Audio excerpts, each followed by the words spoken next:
పిల్లలు కావాలనే మీ కలను నెరవేర్చుకోండి. మొదటి కన్సల్టేషన్, మొదటి స్కానింగ్ ఉచితం. వివరాల కొరకు హెగ్డే ఫెర్టిలిటీని సంప్రదించండి. నమస్తే, నేను విజయ్. చైనాలో కొత్తగా వెలుగు చూసినటువంటి హెచ్ఎంపివి వైరస్. ఈ వైరస్ ఎంతటి ప్రమాదాన్ని కలిగిస్తుంది? నిజంగా ఇది మన దేశానికి వస్తే, అంటే ఇక్కడ మనుషులకు సోకితే ఎలాంటి ప్రమాదం ఉండబోతుంది? దీని లక్షణాలు ఏంటి? దాని నుంచి తప్పించుకోవాలంటే ఎలాంటి జాగ్రత్తలు తీసుకోవాలి? దీని గురించి మాట్లాడడానికి మనతో పాటు స్టూడియోలో ఉన్నారు ప్రముఖ సీనియర్ ఫిజిషియన్ కిరణ్ గారు. సార్ నమస్తే. సార్ నమస్కారం సార్, ఇప్పుడు కోవిడ్-19కి సంబంధించినటువంటి ఆ ఛాయలు ఇంకా కూడా మనం మర్చిపోలేదు. ఆ పాండమిక్ సిచ్యువేషన్ గురించి ఆలోచిస్తేనే అందరికి ఒక టెర్రర్. కానీ అలాంటి లక్షణాలనే కలిగి ఉన్నటువంటి హెచ్ఎంపివి వైరస్ ఇప్పుడు వస్తుంది అనే టెన్షన్ ఉంది. ఇది ఎంతవరకు కరెక్ట్ అంటారు?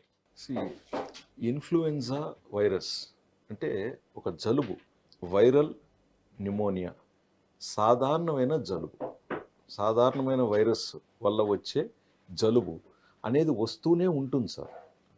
ఇంతకుముందు ఉండింది, ఇప్పుడు ఉండింది. బట్ అది కొత్త రూపురేఖలతో వచ్చినప్పుడు కొంచెం ఇబ్బందికరంగా ఉండింది కోవిడ్. వాస్తవంగా కోవిడ్లో చాలామంది ఇబ్బంది పడ్డారు, మనం చూసాం. చాలా మనం అవలేలుగా దాంట్లోంచి బయటపడ్డాం. ఓకే, డ్యామేజ్ జరిగింది. But if you see otherwise majority are survivors. Damage అయింది కూడా కొంతమందికి కొన్ని కారణాల వల్ల. ఇప్పుడు ఇక్కడ కూడా మనం చూస్తున్నది కొత్తగా వచ్చిన జబ్బో రోగమో కాదు, ఒక ఇన్ఫ్లుయెన్జా వైరస్ ఒక కొత్త ఫామ్లో కానీ కొత్త మ్యూటేషన్ తీసుకునేది. కాబట్టి మేబీ మన బాడీ దాన్ని కొంచెం రికగ్నైజ్ చేయాలి. రికగ్నైజ్ ఎప్పుడైతే చేసేస్తుందో దెన్ ఇమీడియట్గా మనం దాన్ని అటాక్ చేయగలుగుతున్నాం, మన బాడీ ఇమ్యూన్ సిస్టమ్. అది వెరీ ఇంపార్టెంట్. ఇప్పుడు అద్దవు పులి, రెండోసారి కూడా అద్దవు పులి, మూడోసారి నిజంగా పులి వచ్చింది. స్కూల్ వచ్చినప్పుడు ఏం చేయాలి? సో మనము ఇదివరకు కూడా గమనించాం, కోవిడ్లో కూడా కొన్ని విషయాలు నేర్చుకున్నాం. సో ఎవరు తీవ్రంగా ఇబ్బంది పడ్డారు?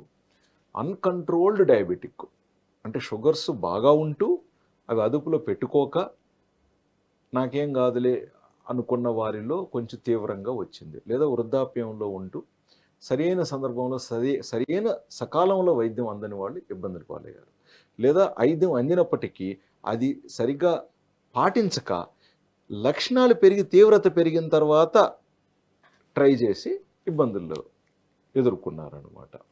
లేదా అన్డయాగ్నోజ్డ్ డయాబెటీస్, అంటే వీళ్ళలో షుగర్ ఉంది కానీ ఆ విషయం ఆ వ్యక్తికే తెలీదు, హైలో కూడా ఉంది, లక్షణాలు లేకుండా ఉంది, ఈలోపు ఇది సోకింది, దీంతో తీవ్రత పెరిగింది. ఇన్ఫ్యాక్ట్ మనం గుర్తు తెచ్చుకుంటే మనకు నెల్లూరులో ఫస్ట్ మనకు డెత్ అయిన డాక్టరు అవును, హై షుగర్తో ఉన్నారు డాక్టర్. అవును. మళ్ళీ ఆయన చెన్నైకి తీసుకెళ్ళి అక్కడ పాపము జరిగింది, చాలా ఇబ్బంది అయింది. సో ఈ విధంగా మనం ఎవరైతే రిస్క్ ఫ్యాక్టర్స్ ఎక్కువగా ఉన్న జనాభా ఉన్నారో వాళ్ళను గుర్తించి వాళ్లకు పద్ధతిగా అడ్వైజ్ ఇవ్వటం అనేది వెరీ ఇంపార్టెంట్. నేను అంటున్నది ఏంటంటే ఎటువంటి జాగ్రత్తలు తీసుకోవాలనే విషయాన్ని గురించి మనము చర్చిస్తున్నాం. భయపడటానికి ఏముంది? భయపడి మనం ఏం సాధించబోతున్నాం? భయపడి ఇంకొకరు స్ట్రెస్ తెచ్చుకుంటే మన ఇమ్యూన్ సిస్టమ్ ఇంకాస్త వీక్ అయితే మనం ఇంకొంచెం దాన్ని సోకించుకోవడానికి అర్హులు ఎక్కువ అవుతాం. మనం ఆ టైంలో కూడా ఎక్కువ మంది భయపడిన వారే చివరి వరకు వెళ్ళారు. అవును, కొంచెం ధైర్యంగా ఉన్న వాళ్ళు, కాన్ఫిడెన్స్ ఉన్న వాళ్ళు ఈజీగా బయటపడ్డారు. సరైన డాక్టర్ని సరైన సందర్భంలో సకాలంలో వైద్యం సంప్రదించి తీసుకున్న తర్వాత సరైన మందులు కూడా వాడిన వారు, సరైన మందులు కూడా ఇప్పుడు ప్రిస్క్రిప్షన్ దొరుకుతుందండి. జెన్యూన్ మెడిసిన్స్ వాడి ఉండాలి. మళ్ళీ జెన్యూన్ మెడిసిన్స్. ఈలోపు కొంచెం సరదాగా చెప్తాను, కక్కుర్తిపడి ఆ డిస్కౌంట్ అని చెప్పి, ఎందుకంటే ఇటీవల నకిలీ మందులు పట్టుబడుతున్నాయని చెప్పి న్యూస్ పేపర్స్లో ఎక్కువగా వస్తున్నాయి. నిన్న మొన్న కూడా న్యూస్ పేపర్లో నకిలీ మందులు పట్టుబడ్డాయని చెప్పి వచ్చిందండి. ఇదివరకు చరిత్రలో ఎప్పుడు లేదు ఇలాగ నకిలీ మందులు పట్టుబడటం.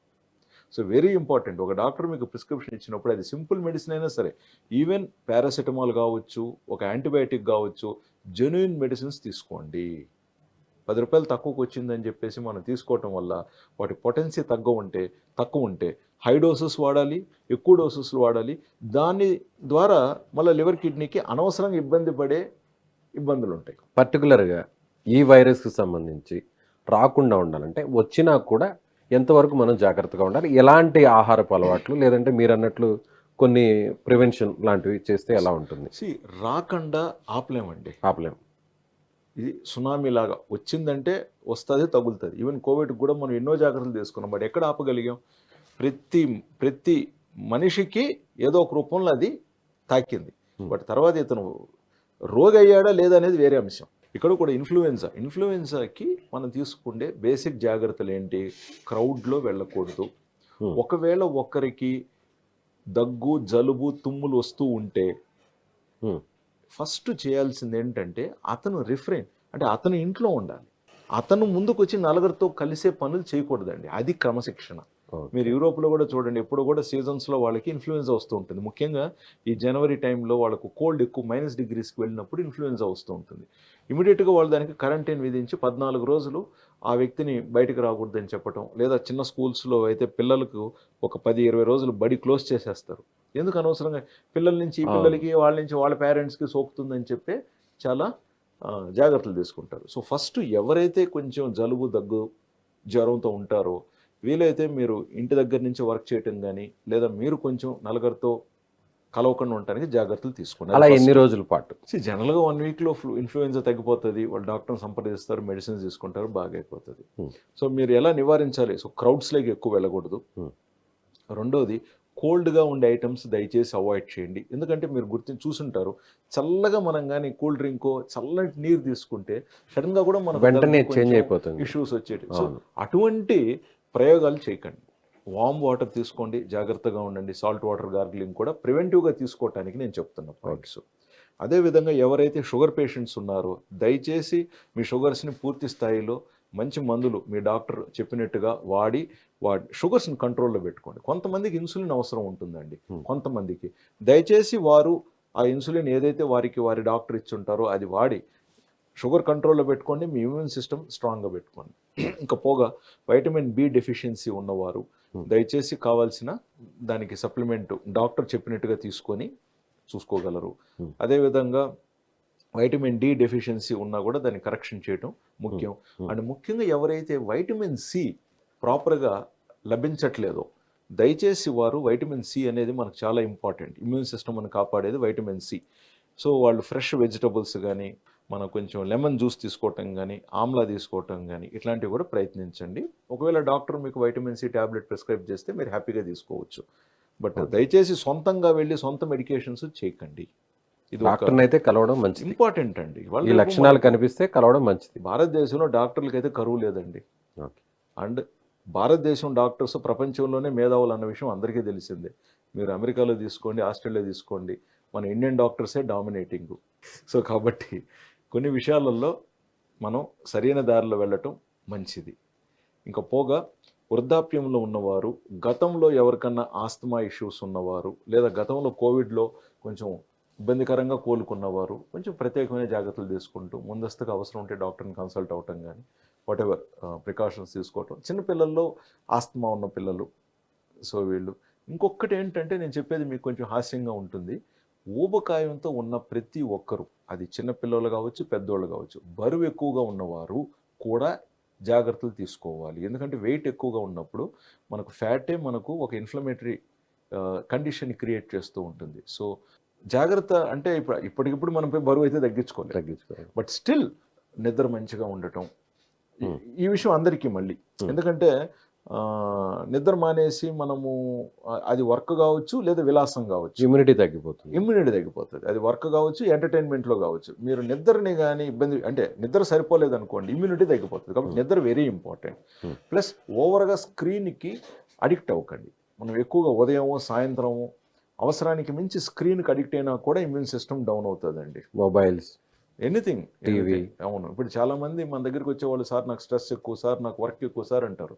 చూడండి, వర్క్ అనేది దేవుడు ఇచ్చింది మనకి. పని లేకపోతే మనం బతుకులేము. ఆ పనిని సమర్థవంతంగా చేసుకోవాలి. తర్వాత రెస్ట్ తీసుకోవటానికి కూడా టైం ఉంది. కొంత విశ్రాంతి తీసుకొని మళ్ళీ మన పనిలో మనం నిమగ్నం అవ్వచ్చు. ఎగ్జాక్ట్లీ, విశ్రాంతి టయానికి విశ్రాంతికి తీసుకోవాలి కదా. మన విశ్రాంతి టైంలో కూడా మళ్ళీ మనము ఎంగేజ్ అయితే ఎలాగ చెప్పండి. ఇప్పుడు సిస్టమ్ ముందు కూర్చొని కంప్యూటర్తో వర్క్ చేసేవాళ్ళు చేసినంతసేపు దానం చేస్తారు. ఖాళీ టైంలో కూడా, విశ్రాంతి టైంలో కూడా, బ్రేక్ టైంలో కూడా మళ్ళీ మొబైల్స్ చూస్తుంటారు. అది రాంగ్ అంటాను. ఇప్పుడు నేనున్నాను డాక్టర్, పేషెంట్ చూసిన తర్వాత మళ్ళీ ఫోన్ చూశాను అనుకోండి, పర్వాలే, సరదాగా చెప్తున్నా. బట్ ఎవరైతే సిస్టంలోనే వర్క్ చేస్తూ ఉంటారో మీకు విశ్రాంతి టైం దొరికినప్పుడు మీరు ప్రకృతి వైపు వెళ్ళండి. మళ్ళీ మీరు స్క్రీన్లో ప్రకృతిని ఎతికితే మాత్రం కుదరదు. ఓకేనా?